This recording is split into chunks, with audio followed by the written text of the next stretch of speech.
रामनगर नाम के एक गांव में सुनीता अपने पति सुरेश के साथ एक घर में रहती थी। एक दिन की बात है, मौसम बहुत ही अच्छा हो रहा था। मौसम को देखकर सुनीता को बाहर घूमने जाने का बड़ा ही मन करता है। वो सुरेश से कहती है, सुरेश चलो ना बाहर कहीं घूमने चलते हैं, बड़ा ही अच्छा मौसम हो रहा है। सुरेश कहता है, हाँ ठीक है चलो, पास में एक मार्केट है, वहीं चलते हैं। वो दोनों नज़दीक के मार्केट में घूमने चले जाते हैं और वहाँ जाकर मार्केट में घूमने लगते हैं। घूमते घूमते उन्हें काफ़ी समय बीत जाता है और बादल एकदम काला हो जाता है। चलो सुनीता चलते हैं, लगता है कि बारिश होने वाली है। अरे कितना अच्छा तो लग रहा है, और आप घर जाने की बात कर रहे हो। मुझे नहीं जाना है घर, अभी और घूमना है। सुनीता इतना ही बोलती है कि अचानक बारिश शुरू हो जाती है। वो दोनों जल्दी से भागकर एक पेड़ के नीचे खड़े हो जाते हैं। ये भगवान, ये बारिश क्यों शुरू हो गई। वो दोनों मार्केट से निकल पड़ते हैं और अपनी घर की ओर चले जाते हैं। रास्ते में उन्हें एक सुंदर सा छाता पड़ा हुआ दिखाई देता है। सुनीता कहती है, अरे वो देखो छाता, मुझे लगता है कोई अपना छाता यहीं भूल गया है। चलो ना इस छाते को जल्दी उठाओ। नहीं नहीं, हमें ऐसे पड़ी हुई चीज़ों को नहीं उठाना चाहिए। अरे छाता ही तो है, अभी बारिश इतनी तेज है और ये छाता ही हमें बारिश से बचा सकता है। बाद में जब हम मार्केट आएंगे तो हम उसे यहीं रख देंगे। ये छाता जिसका भी होगा वो ले जाएगा। सुनीता की बात मानकर सुरेश उस छाते को उठा लेता है और छाता उठाते ही उसे अजीब सा महसूस होता है, पर वो ध्यान नहीं देता है और दोनों अपने घर के तरफ चलने लगते हैं। घर पहुंचने के बाद सुनीता उस छाते को अपने कमरे में रख देती है। हे भगवान, आज तो इस छाता ने हमें बारिश में भीगने से बचा लिया। हाँ सच में तुमने बिल्कुल सही कहा सुनीता। अच्छा, क्या तुम मेरे लिए एक कप चाय बना सकती हो? हाँ क्यों नहीं, अभी बना देती हूँ। जैसे ही सुनीता अपनी रसोई की ओर बढ़ती है तो उसे एक आवाज़ सुनाई देता है।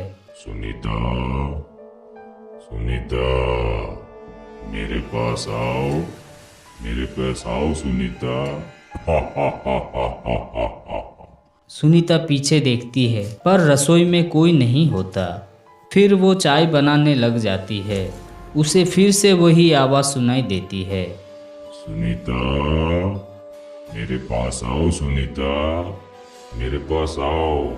वो आवाज़ सुनकर सुनीता बहुत डर जाती है। तभी उसे अपने कंधे पर किसी का हाथ महसूस होता है। सुनीता डर के मारे सुन्न हो जाती है और बोलती है, कौन है, कौन है मेरे पीछे। सुरेश कहता है, अरे ये मैं हूँ। सुनीता, ये तुम्हें क्या हो गया, तुम इतनी डरी हुई क्यों हो? ओह सुरेश, ये तुम हो, मुझे लगा कोई और है। अरे सुनीता, हमारे अलावा यहाँ और कौन हो सकता है? मुझे लगता है तुम बहुत थक गई हो। मुझे बार बार एक आवाज़ सुनाई दे रही थी, जैसे कोई मेरा नाम लेकर मुझे पुकार रहा हो, और वो आवाज़ मेरे कमरे से आ रही थी। ऐसा कुछ भी नहीं है सुनीता, तुम बस आराम करो और चाय मैं खुद ही बना लूँगा। सुरेश सुनीता के बातों पर ज़्यादा ध्यान नहीं देता है और अपने लिए चाय बनाने लग जाता है। सुनीता अपने कमरे में जाकर आराम करने लग जाती है। तभी उसे फिर से वही आवाज़ सुनाई देती है। सुनीता डर कर उठ जाती है। वो ध्यान से आवाज़ को सुनने की कोशिश करती है। आवाज़ कहीं और से नहीं बल्कि उस छाते से आ रही थी और वो छाता अपने आप हिलने लगता है। सुनीता डर कर अपने कमरे से भागती है। छाता एकदम से नीचे गिर जाता है और वो अपने आप खुल जाता है। वो छाता खुलते ही उसमें से एक भूत बाहर आ जाता है। भूत बाहर निकल के कहता है, कहाँ है ये औरत, मैं उसे जिंदा नहीं छोड़ूंगा। उसके बाद भूत छाता उठाता है और घर के बाहर बारिश में घूमने लग जाता है।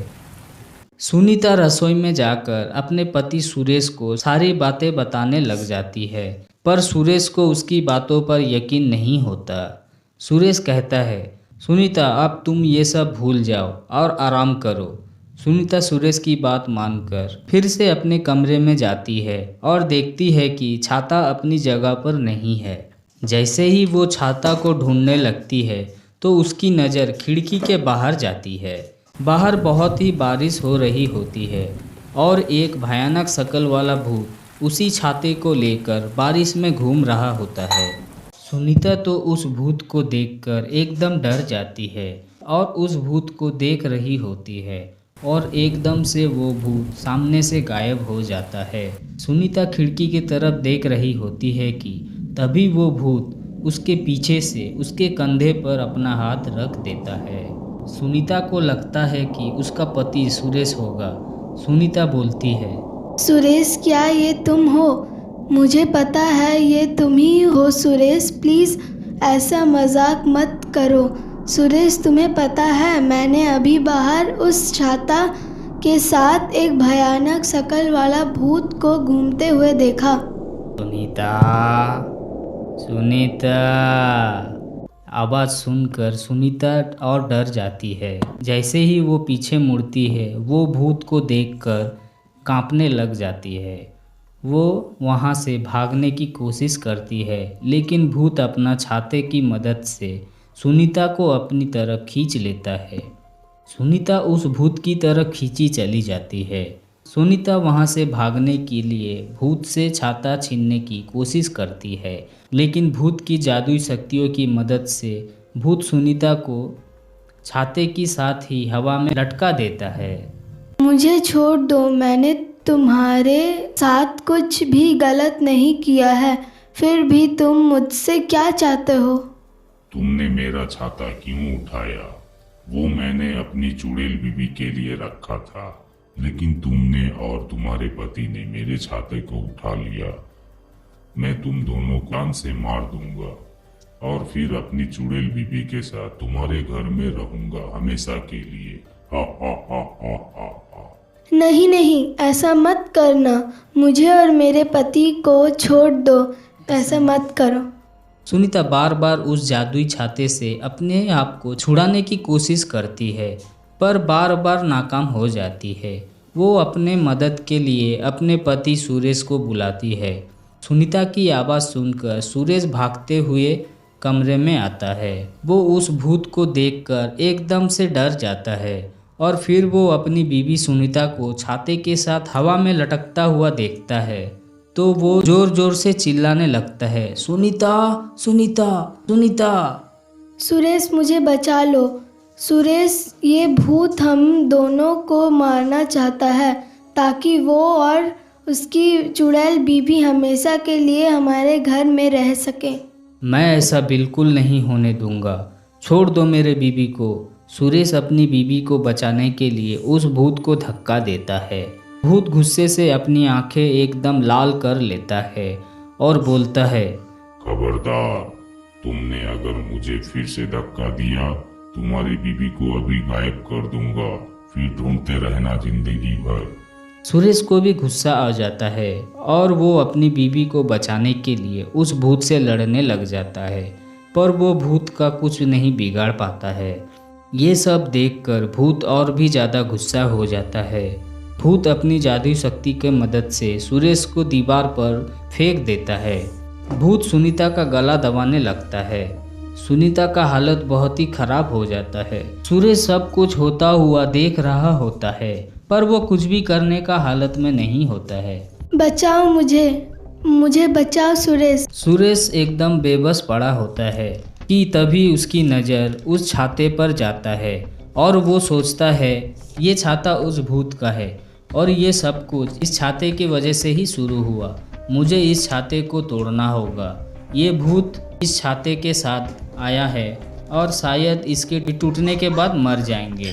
सुरेश इधर उधर देखने लगता है तो उसे पास में एक लाइटर दिखाई देता है। सुरेश उस लाइटर को उठाता है और वो उस छाते को जला देता है। छाते में आग लगते ही वो भूत भी जलने लगता है। भूत बोला, नहीं नहीं, ये क्या किया तुमने? इस छाते में मेरा जान था और तुमने इसको जला दिया। छाता जलकर राख हो जाता है और छाते के साथ वो भूत भी राख बन जाता है। सुनीता भागते हुए सुरेश के पास आती है। तुम ठीक हो ना सुरेश? मैं बिल्कुल ठीक हूँ। पर देखो ना तुम्हारा कितना खून निकल रहा है। छोटी सी चोट है, तुम चिंता मत करो, ठीक हो जाएगा। अगर आज तुमने मुझे नहीं बचाया होता तो वह भूत मुझे मार ही दिया होता। तुम अभी ये सब मत सोचो और ये सब एक बुरा सपना समझकर भूल जाओ। इसके बाद सुनीता और सुरेश खुशी खुशी रहने लगता है और वो भूत फिर कभी उनके ज़िंदगी में वापस नहीं आता है।